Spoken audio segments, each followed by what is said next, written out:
Hello friends, स्वागत है आप सभी का हमारे यूट्यूब चैनल में। तो फ्रेंड्स, आज हम लोग इस वीडियो में देखेंगे जेसीईआरटी क्लास 7 का मैथ। तो देखिए फ्रेंड्स, इसमें जो है ना हम लोग देखेंगे पूर्णांकों का विभाजन, डिवीजन ऑफ इंटीजर्स। तो सबसे पहले हम लोग देखेंगे इसका जो नियम है उसको देख लेंगे, ठीक है ना। गुण को देखेंगे। देखिए, जब एक धनात्मक पूर्णांक को एक ऋणात्मक पूर्णांक से भाग दिया जाता है तो सर्वप्रथम हम उन्हें पूर्ण संख्याओं के रूप में भाग देते हैं और उसके बाद भागफल के पहले ऋण चिन्ह मतलब माइनस चिन्ह रख देते हैं। तो देखिए फ्रेंड्स, यहाँ पर जो है ना मैंने क्या कहा अभी कि जब एक धनात्मक पूर्णांक को ऋणात्मक पूर्णांक के साथ भाग दिया जाता है तो सबसे पहले हम लोग क्या करते हैं, उनको भाग कर देते हैं। जिस तरीके से हम लोग पूर्ण संख्या में भाग करते हैं, बस सिंपल आपको भाग कर देना है।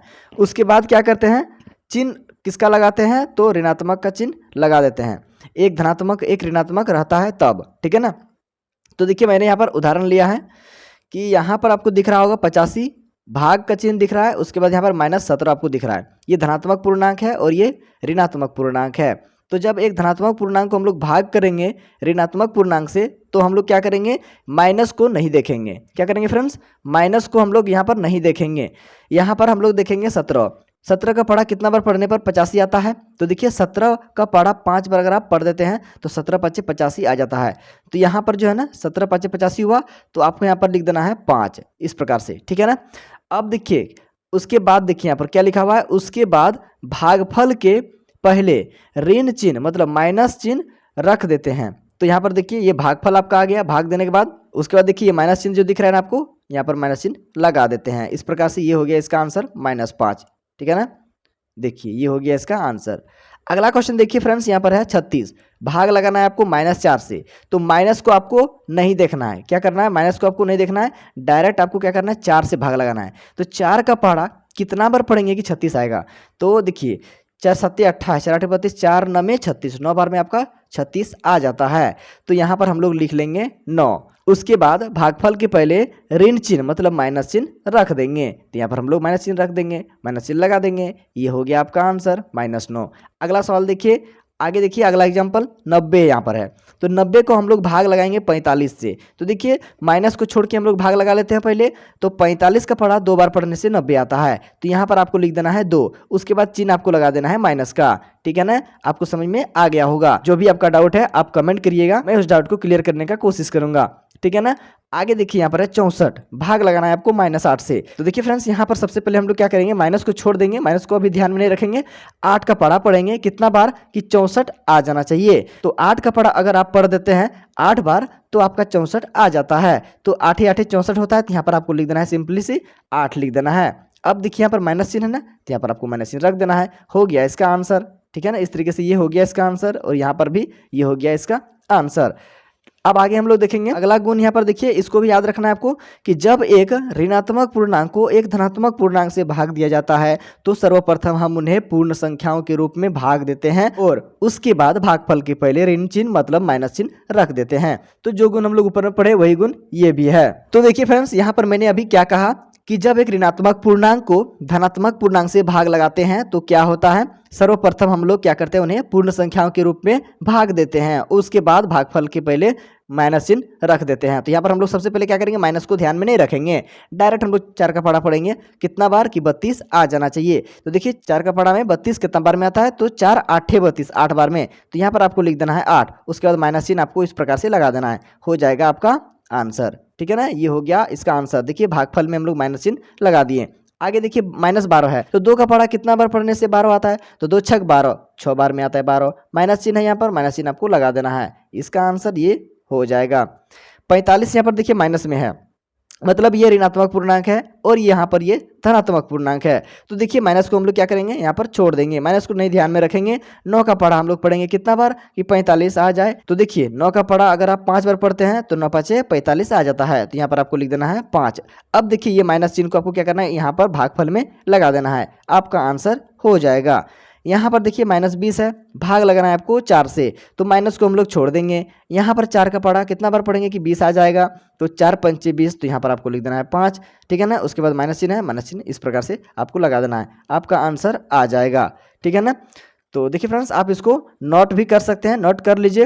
अब हम लोग बढ़ेंगे अगला गुण की ओर। तो देखिए फ्रेंड्स, यहाँ पर आगे है, जब एक ऋणात्मक पूर्णांक को एक ऋणात्मक पूर्णांक से भाग दिया जाता है तो सर्वप्रथम हम उन्हें पूर्ण संख्याओं के रूप में भाग देते हैं और उसके बाद भागफल के पहले धनात्मक चिन्ह मतलब प्लस चिन्ह लगा देते हैं। तो ध्यान दीजिएगा फ्रेंड्स, यहाँ पर ये एक ऋणात्मक पूर्णांक है और यहाँ पर देखिए ये भी आपका एक ऋणात्मक पूर्णांक है। तो जब एक ऋणात्मक पूर्णांक को ऋणात्मक पूर्णांक से भाग दिया जाता है तो क्या होता है, हम लोग माइनस चिन्ह को यहाँ पर भूल जाएंगे दोनों का। उसके बाद हम लोग सिंपली जिस तरह भाग लगाते हैं उस तरह भाग करेंगे। तो 5 का पढ़ा कितना बार में 25 आता है, तो 5 बार में आता है, तो आपको यहाँ पर इस प्रकार से 5 लिख देना है। उसके बाद देखिए माइनस माइनस जो है ना क्या हो जाता है, तो माइनस माइनस प्लस हो जाता है। तो देखिए फ्रेंड्स, यहाँ पर गुण क्या कहता है कि जब एक ऋणात्मक पूर्णांक को ऋणात्मक पूर्णांक से भाग दिया जाता है तो सर्वप्रथम हम उन्हें क्या करते हैं, तो पूर्ण संख्या के रूप में भाग देते हैं और उसके बाद भागफल के पहले धनात्मक चिन्ह लगा देते हैं। तो यहाँ पर आप धनात्मक चिन्ह लगा सकते हैं, प्लस चिन्ह आप लगा सकते हैं। अगर आप नहीं भी लगाइएगा फिर भी आपका आंसर सही होगा। क्यों होगा सही, क्योंकि किसी भी संख्या के पहले आपका प्लस चिन्ह तो छुपा हुआ रहता है, इसलिए यहाँ प्लस चिन्ह लगाइए या फिर नहीं लगाइए, आपका आंसर सही हो जाएगा।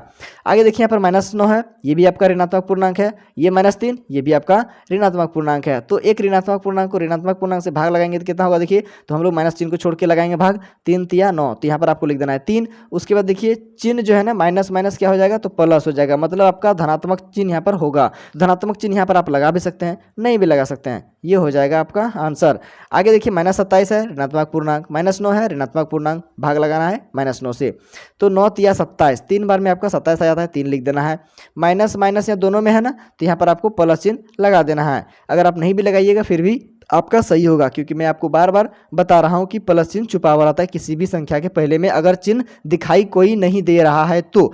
आगे देखिए -55 है यहाँ पर, तो -55 को -11 से भाग लगाएंगे, है ना, तो माइनस को छोड़ दीजिए, ऐसे भाग लगाइए, तो 11 5 55, 5 बार में आपका 55 आ जाता है। अब यहाँ पर देखिए ये माइनस और ये माइनस क्या हो जाएगा, तो आपका खत्म हो जाएगा, मतलब प्लस में ये आ जाएगा। तो यहाँ पर आप प्लस नहीं भी दे सकते हैं, दे भी सकते हैं, मैंने आपको पहले ही बता दिया है।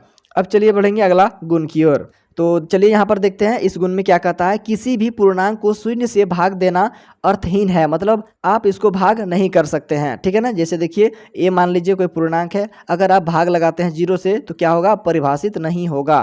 क्लियर है, देखिए उदाहरण से समझते हैं। यहाँ पर आपका देखिए, यहाँ पर देखिए उदाहरण में 8 है, भाग लगाना है आपको 0 से। किसी भी पूर्णांक को 0 से भाग लगाइएगा ना तो क्या हो जाएगा, परिभाषित नहीं। तो इसके लिए हम लोग इस तरीके का चिन्ह का प्रयोग करते हैं हम लोग, ठीक है ना, इस तरीके से, ठीक है। इसका नाम क्या है, तो परिभाषित नहीं, मतलब इसको अपरिभाषित भी बोलता है, इन्फिनिटिव भी बोलता है।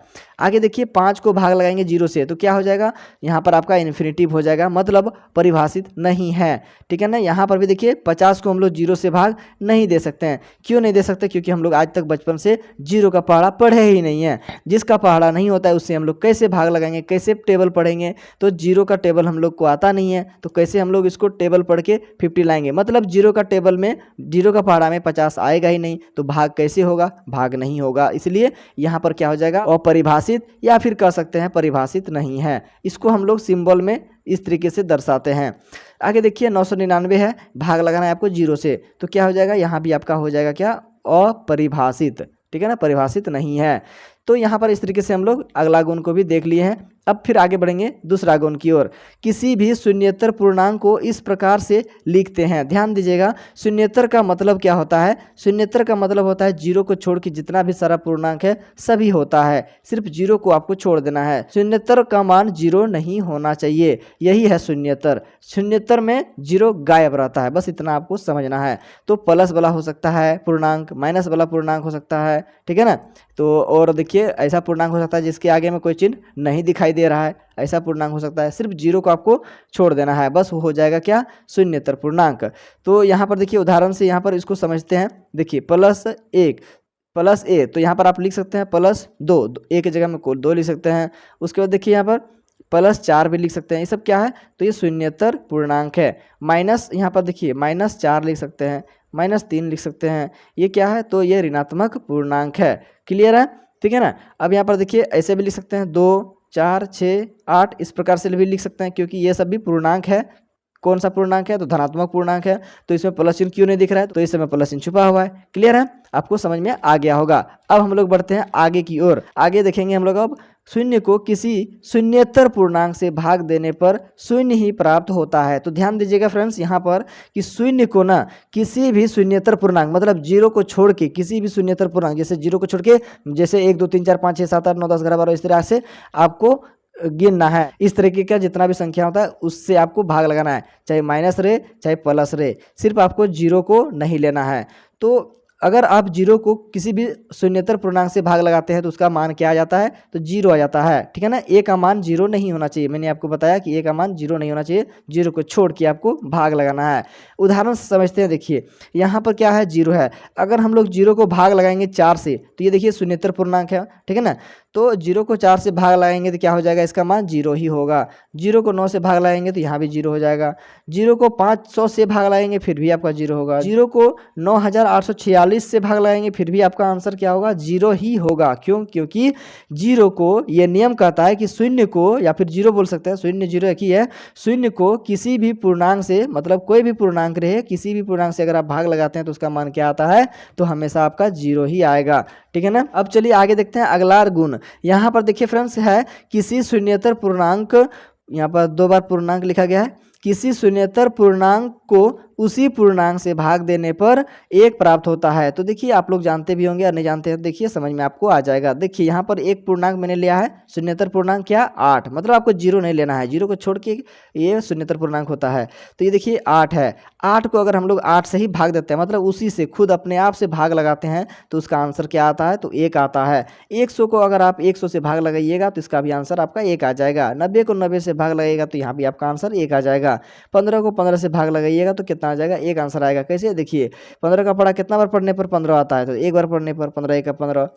90 का पढ़ा कितना बार पढ़ने से 90 आता है, तो 90 1 90, सब उसी तरह से होता है। ठीक है ना। तो उम्मीद करते हैं कि आपको समझ में आ रहा होगा। अब आगे हम लोग लास्ट इसका गुण देख लेते हैं। यहाँ पर है किसी पूर्णांक को 1 से भाग देने पर वही पूर्णांक प्राप्त होता है। तो देखिए फ्रेंड्स बहुत ही मज़ेदार यहाँ पर गुण है।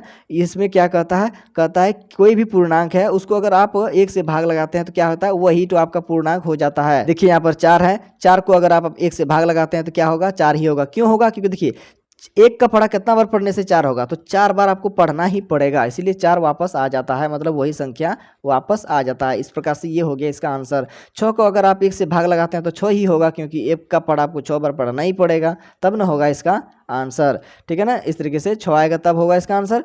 ठीक है ना। उसके बाद देखिए यहाँ पर 1000 है, तो आपको 1 का पढ़ा 1000 बार पढ़ना पड़ेगा, तभी होगा आपका इसका आंसर सही। ठीक है ना।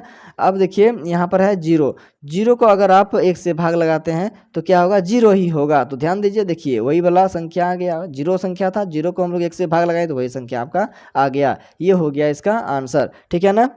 लेकिन किसी पूर्णांक को माइनस से भाग देने पर वही पूर्णांक नहीं प्राप्त होता है। तो इसको भी उदाहरण से आप देख लीजिए, समझ लीजिए। देखिए यहाँ पर -8 है, अगर -8 को आप भाग लगाते हैं -1 के साथ, ठीक है ना, -1 से, तो क्या हो जाएगा, देखिए यहाँ पर माइनस माइनस इसका प्लस हो जाएगा। 1 को 8 बार पढ़िएगा तब होगा आपका 8, यहाँ से देखिए प्लस आ गया, मतलब वही वाला पूर्णांक आपका नहीं आता है। ठीक है ना, प्लस में आता है, माइनस में था पहले, अब प्लस में आ गया। यहाँ पर देखिए फ्रेंड्स 18 है। ठीक है ना, 18 को अगर आप भाग लगाते हैं -1 से, तो देखिए -18 आ जाएगा। देखिए वही वाला पूर्णांक नहीं आया, यहाँ तो प्लस वाला था, यहाँ पर माइनस वाला आ गया, तो वही पूर्णांक नहीं आता है। कब, जब किसी पूर्णांक को -1 से भाग लगाते हैं तब। आगे देखिए यहाँ पर 20 को अगर हम लोग भाग लगाते हैं -1 से, तो क्या हो जाएगा, -20 आपका हो जाएगा। ये -2 जो है ना इसके पास आ जाता है। उसके बाद देखिए यहाँ पर है 91, 91 है, इसको अगर आप भाग लगाते हैं -1 से, तो क्या हो जाएगा, यहाँ पर भी होगा आपका 91, लेकिन हो जाएगा इसका चिन्ह माइनस में। ठीक है ना। तो इस तरीके से ये हो गया इसका आंसर। तो देखिए फ्रेंड्स इस तरीके से हम लोग आज इस वीडियो में क्लास 7 का पूर्णांक के लिए विभाजन का गुण के बारे में देखे। तो फ्रेंड्स उम्मीद करते हैं कि ये वीडियो आपको समझ में आया होगा। तो वीडियो को लाइक कर दीजिएगा और चैनल पर अगर पहली बार आए हैं चैनल को सब्सक्राइब करके बेल आइकन का भी नोटिफिकेशन ऑन कर लीजिएगा, ताकि जब भी मैं इससे आगे वाला वीडियो को अपलोड करूँ तो सबसे पहले उस वीडियो का नोटिफिकेशन आप तक पहुंच सके। तो फ्रेंड्स मिलते हैं अगला वीडियो में प्रश्नावली का क्वेश्चन को लेकर, तब तक के लिए bye, thank you for watching my video.